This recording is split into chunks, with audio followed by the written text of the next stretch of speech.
जय हिंद बच्चों, हम लोग 3D के क्वेश्चंस कर रहे थे। आगे हम लोग 3D के और क्वेश्चंस आज फिर करते हैं। इस लेक्चर में भी प्रैक्टिस मैथ्स में सबसे ज्यादा जरूरी आपका हो जाता है। Question number first, distance between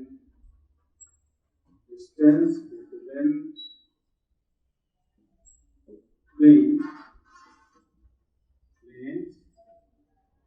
vector r dot I cap plus 2j cap minus 2k cap plus 5 is equal to 0 and vector r dot I plus 2j cap minus 2k cap minus 8 is equal to option से हमारा 1, second option है 30/3, third option है 13 और fourth option है none of this.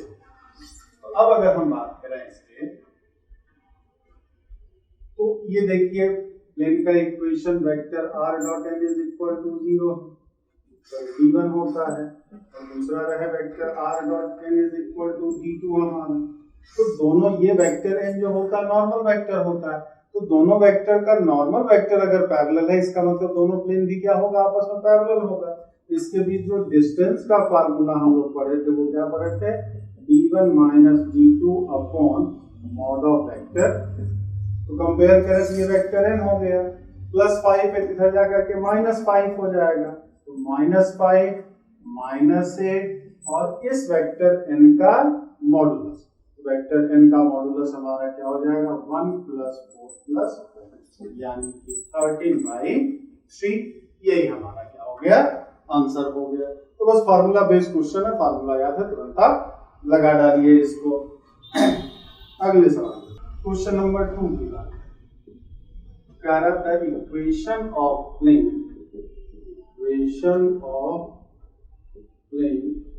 Through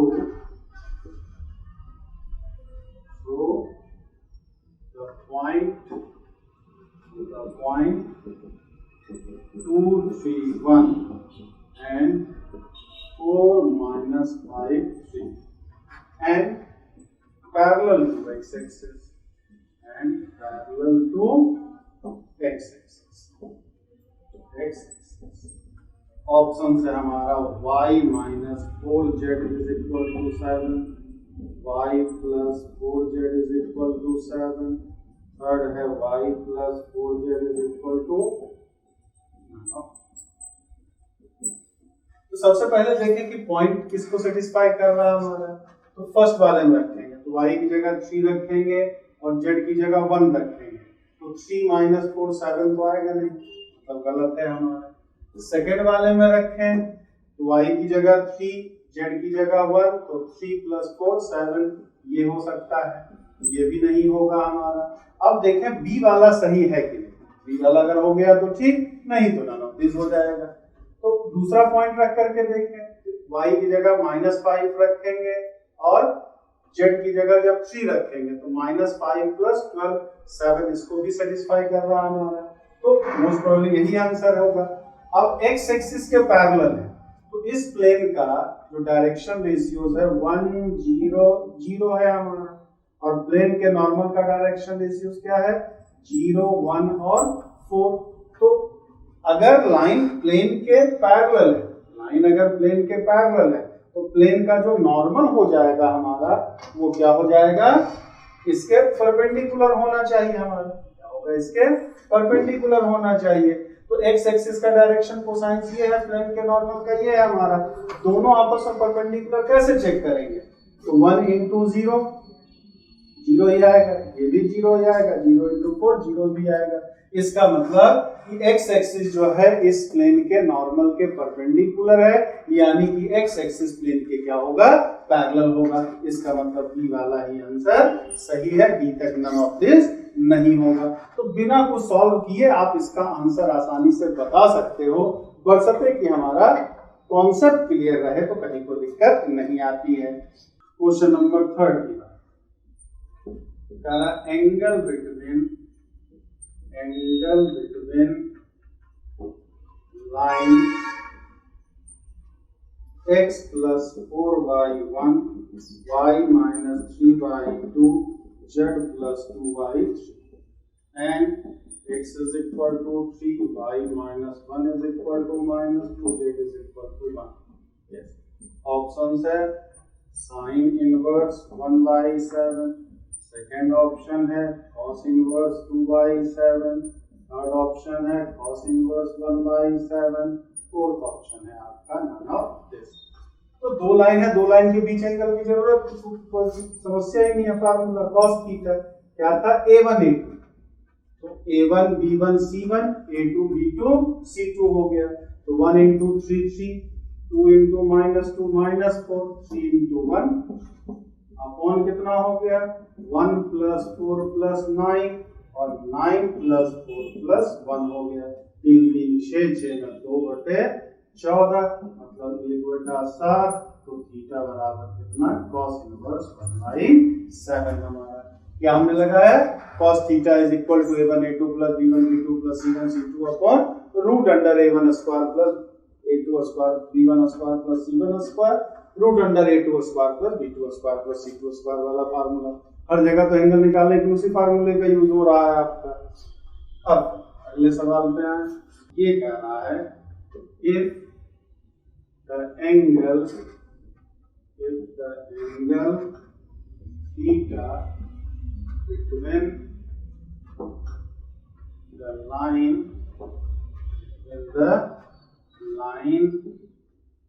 x plus 1 by 1 y minus 1 by 2 z minus 2 by 2 and plane 2x minus y plus root lambda z plus 4 is equal to 0. It's such that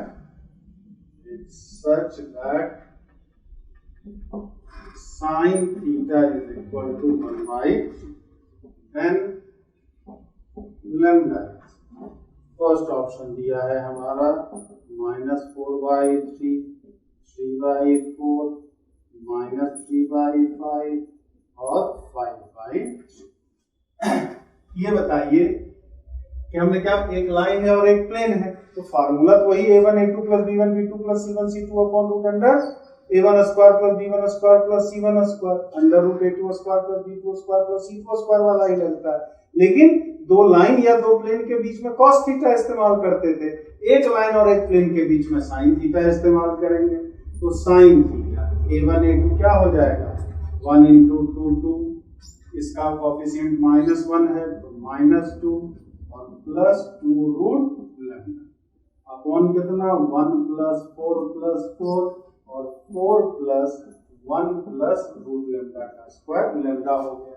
sin theta 1/3 दिया है, 2 और 2 cut गया तो क्या आ गया 2 root lambda upon 3 into 5 plus lambda, 3 से 3 भी कट गया तो root 5 plus lambda is equal to 2 root lambda, square कर दिए तो 5 lambda is equal to 4 lambda हमारा। 5 लैम्डा इज इक्वल टू क्या हो जाएगा 4 लैम्डा, तो हमें क्या मिल जाएगा 2 रूट लैम्डा का स्क्वायर। ये हमारा यहाँ से क्या आ गया 5 इज इक्वल टू 3 लैम्डा, यानी कि lambda is equal to 5/3। Option number D जो है वो हमारा सही है। ये भी एंगल का सिंपल सा फार्मूला था, डायरेक्ट एंगल ना पूछ करके यहाँ एंगल दे दिया था और हमें लैम्डा का वैल्यू पूछ लिया था हमसे। फार्मूला घुमा फिरा करके वही लगाना है। Length of perpendicular question number 5, ये कह रहा length of perpendicular from 1 to 3 to the line x minus 6 by 3, y minus 7 by 2, z minus 7 by minus 2 is first option है 4, second option है 5, third option है 6 और fourth option है 7। हमें क्या है किसी पॉइंट से लाइन पे परपेंडिकुलर का लेंथ निकालना। मान लिया ये लाइन है x minus 6/3, y minus 7/2, z minus 7/2। ये हमारा पॉइंट है 1 2। ये पास किससे कर रहा है? ये वाला लाइन पास कर रहा है 6 7 7 से हमारा। तो P से इस पे परपेंडिकुलर अगर हमने ड्रॉप किया, इसका लेंथ कितना है ये पूछ रहा है। तो पहले इससे इसको मिला दें हम। तो ये एंगल मान लिया क्या है? थीटा है। क्या मान लिया? थीटा। तो इसका डायरेक्शन रेशियोस कितना होगा? दो पॉइंट से पास करने वाले लाइन का डायरेक्शन रेशियोस के लिए एक में से दूसरे कोऑर्डिनेट को माइनस कर दें। आर क्या हो जाएगा? 6 माइनस 1 5, 7 माइनस 2 5 और 7 माइनस 4। 6 माइनस 1 5 किया, 7 माइनस 2 5 किया, 7 माइनस 3 4 किया। और इस लाइन का डायरेक्शन रेशियोस कितना है? C2 माइनस 2 है। तो अगर हम करेंगे तो cos थीटा हमारा जो हो जाएगा वो कितना हो जाएगा? cos theta is equal to 5 into 350, 5 into 210, 4 into ये माइनस 2 अंडर रूट 25 25 16 और 9 प्लस 4 आ गया हमारा। तो यहाँ से cos थीटा हमारा कितना आ गया? 15 10 25, 25 में 8 गया 17 रूट 66 और 4 4 8 9 8 17 हमारा। ये cos थीटा है। तो अगर हम यहाँ पे साइन थीटा की बात करें, ये अगर ये लेंथ मान लिया क्या है? x है हमारा, और इस लेंथ की बात करें तो ये लेंथ कितना हो जाएगा? ये लेंथ हमारा 25 25 वही रूट 66 हो जाएगा हमारा, रूट 66। तो यहाँ से साइन थीटा, ये राइट एंगल ट्रायंगल है, तो साइन थीटा बराबर x अपॉन ये मान लिया a है, p a हो जाएगा x अपॉन p। तो साइन थीटा हमारा क्या हो जाएगा? cos थीटा निकल चुका, तो साइन थीटा को 1 माइनस 17 का square 66 into 17 x by P A लिख सकते हैं। तो ये हमारा निकल करके पी ए का वैल्यू भी कितना आया है? रूट 66 ही आया है। तो 66 into 17 minus 172 root 66 root 17 x upon P A भी कितना है? रूट 66 है। ये 66 और ये 66 कैंसिल हो गया हमारा। अब अगर हम चाहें तो आसानी से इसको निकाल सकते हैं। 17 का स्क्वायर 17 इंटू 17, एक 17 से तो ये कैंसिल ही हो गया हमारा। ये 17 तो कैंसिल ही था। अब चलिए और सिंप्लीफाई कर लें इसको हम। ये कितना आ जाएगा? 66 minus 7 by root 66 x upon root 66, ये और ये कैंसिल। आंसर कितना हमारा हो गया? 7 हो गया हमारा। एक तो तरीका ये है, या फिर लेंथ फुट ऑफ परपेंडिकुलर इसका निकालें, उसके बाद फिर इन दोनों से डिस्टेंस निकालें, लेकिन उससे ज्यादा आसानी से इस तरीके से आ जाएगा। ये लाइन का डायरेक्शन रेशियो मिल जाएगा क्योंकि ये पॉइंट पता है, इसका दिया ही है। पहले हमने साइन थीटा निकाल लिया और साइन थीटा से निकाल करके फिर साइन थीटा बराबर क्या होता है? Perpendicular by hypotenuse. उससे हमने क्या, अब हमें हाइपोटेनियस पता है, ये थीटा पता है, तो आसानी से परपेंडिकुलर का लेंथ निकाल सकते हैं। इसमें थोड़ा सा टाइम वाला क्वेश्चन आपका ये क्वेश्चन नंबर अगर 6 की बात करें हम, distance of from point intersection of the line, distance of -1 -5 -10 from the intersection point on the point of intersection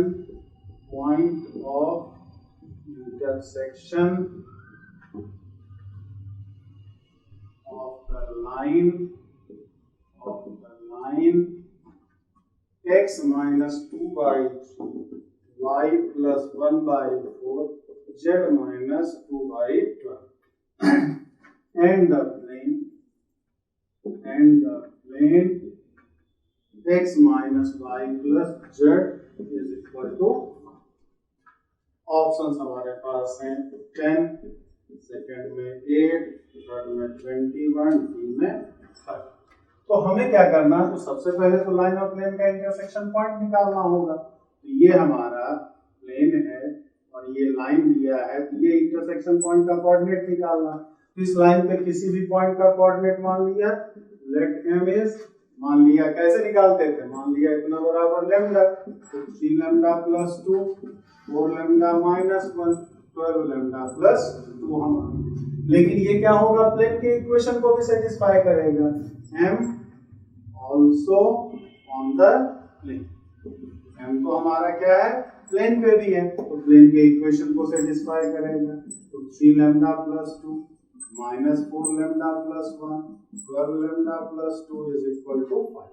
ये आ गया 12 3 15, 15 में 4 गया 11 लैम्डा, 2 1 3, 3 2 5, 0। तो लैम्डा का वैल्यू तो हमें क्या मिल गया, 0 मिल गया। तो लैम्डा का वैल्यू अगर 0 मिल गया तो m का कोऑर्डिनेट 2 -1 और 2। अब हमारा p दूसरा पॉइंट क्या दिया था, -1 -5 -10। इन दोनों के बीच का डिस्टेंस pm हमारा क्या हो जाएगा, 2 माइनस ये 9 आ जाएगा, -1 ये 16 आ जाएगा, और ये 144, मतलब वो के अंदर 169 13 हमारा क्या हो गया, आंसर हो गया हमारा। ये चीज यहाँ पर अगर ध्यान देने की बात है, तो ये वाला जो पॉइंट था प्लेन के इक्वेशन को ही सेटिस्फाई कर रहा था। तो कुल मिला के जो लाइन पर का पॉइंट था वही प्लेन के इक्वेशन को सेटिस्फाई कर रहा था। तो अगर थोड़ा सा ध्यान दे दिए होते तो डायरेक्ट ही लाइन पर के पॉइंट से इस दिए गए पॉइंट के बीच का डिस्टेंस निकाल लेना था, लेकिन चूंकि हमने चेक नहीं किया था इसलिए हमें इतना निकालना पड़ा, थोड़ा सा टाइम ज्यादा लग गया। अदरवाइज हमें कुल मिला के ये जिस पॉइंट से पास कर रहा था 2 -1 और 2, इससे इस लाइन का क्या निकाल लेना था, डिस्टेंस निकाल लेना था। क्यों, क्योंकि ये वाला पॉइंट प्लेन के इक्वेशन को भी सेटिस्फाई कर रहा। तो अगर 2 सेकंड अगर हम टाइम दे देते तो हमें इतना करने की जरूरत नहीं होती और ज्यादा जल्दी सॉल्व हो जाता हमारा। अब कह रहा है question number 7, the lines x minus 2/1, y minus 3/1, z minus 4y minus k and x minus 1/k, y minus 4/2, z minus 5/1 are coplanar. If then k, तो k का मान कितना हो रहा पूछना। फर्स्ट ऑप्शन दिया है 3 और -3, सेकेंड ऑप्शन दिया है 0 और -1, थर्ड ऑप्शन दिया है 1 और -1, और फोर्थ ऑप्शन दिया है 0 और -3। तो दो लाइन के कोप्लेनर होने का कंडीशन क्या दिया था, क्या कंडीशन था, जिन दोनों पॉइंट्स से लाइन ये दोनों पास कर रहा, डिटरमिनेंट सॉल्व करते हैं, उसमें क्या था, x2 - x1, y2 - y1, z2 - z1, ये फार्मूला था, x2 - x1, y2 - y1, z2 - z1, और a1 b1 c1 a2 b2 c2 is equal to 0 होना चाहिए था। तो यहाँ पर x1 - x2 करेंगे, ये किस पॉइंट से पास कर रहा है, 2 3 4 से, और ये 1 4 5 से, तो 1 - 2 - 1, 4 - 3 1, और 5 - 4 भी 1 1 माइनस के, और k2 1 इज इक्वल टू क्या होना चाहिए, 0। इस डिटरमिनेंट्स को बस हमें सॉल्व करना है। ये क्या आ जाएगा, -1 1 प्लस 2k, फिर -1 करेंगे तो 1 प्लस k स्क्वायर हो जाएगा, और फिर +1 तो 2 माइनस k हो गया हमारा।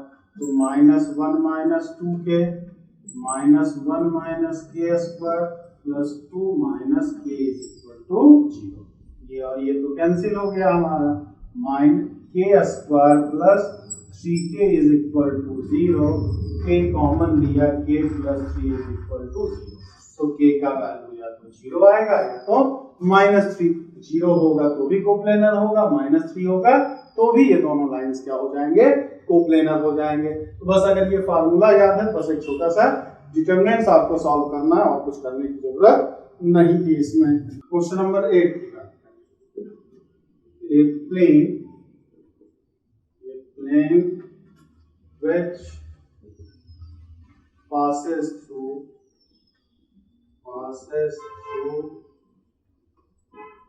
the point 3, 2, 0 and line x minus 3 by 1, y minus 6 by 5, z minus 4 by is। Option है हमारे पास x minus Y plus Z is equal to 1, second option है x plus Y plus Z is equal to 5, third option है x plus 2y minus Z is equal to 1, fourth option है 2x minus Y plus Z is equal to 5। कह रहा ऐसा जो इस point से पास करे और इस लाइन से भी पास करे हमारा। तो सबसे पहले यहाँ देखिए सॉल्व तो प्रोसेस से तो सॉल्व होगा ही होगा, लेकिन हम हिट एंड रन मेथड से बहुत आसानी से कर सकते हैं।